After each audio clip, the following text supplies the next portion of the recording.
लोक सांस्कृतिक संस्था मया की छाव, ग्राम मलपुरी खुर्द, जिला दुर्ग की प्रस्तुति। रचना एवं स्वर एस कुमार चौहान, मनीषा ध्रुव। तो आइए सुनते हैं प्यारा सा ये गीत।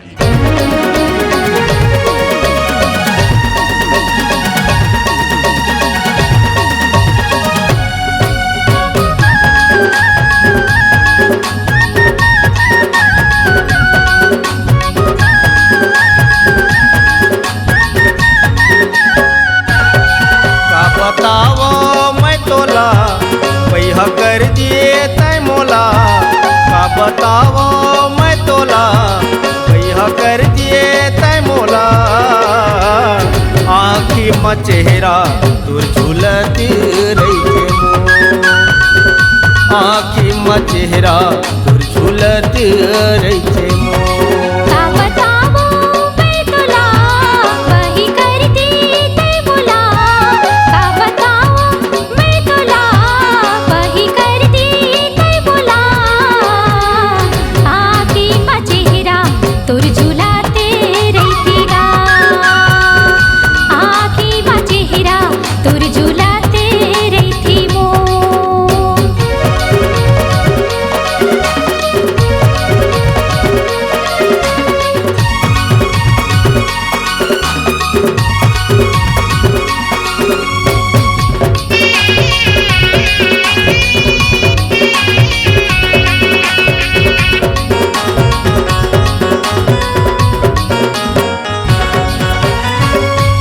तेरे तो मैं जठनामा, नींद नहीं तो आवे वो, नींद नहीं तो आवे।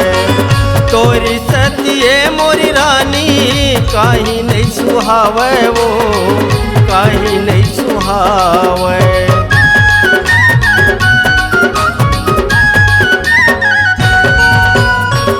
सूते रही तो मैं जठनामा, नींद नहीं तो आवे वो, नींद नहीं तो आवे।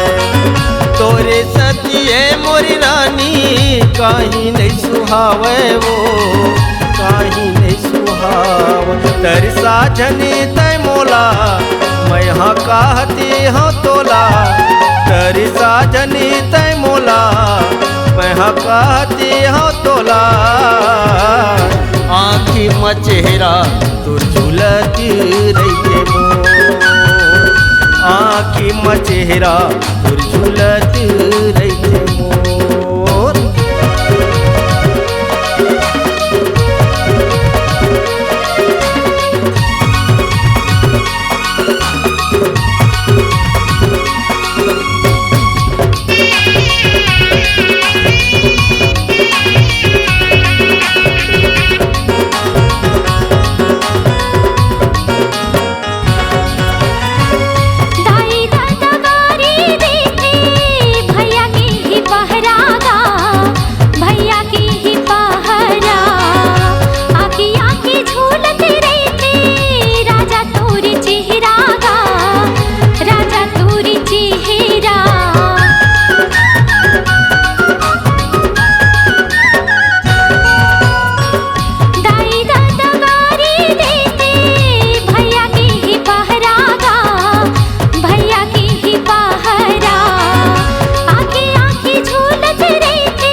देखे बिल तोला गोरी, नैना तरसत है वो, नैना तरसत।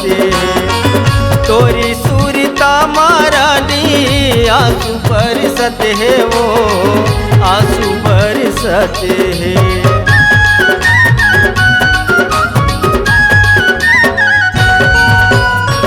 देखे बिना तोला गोरी नैना तरसते है वो नैना तरसते हैं।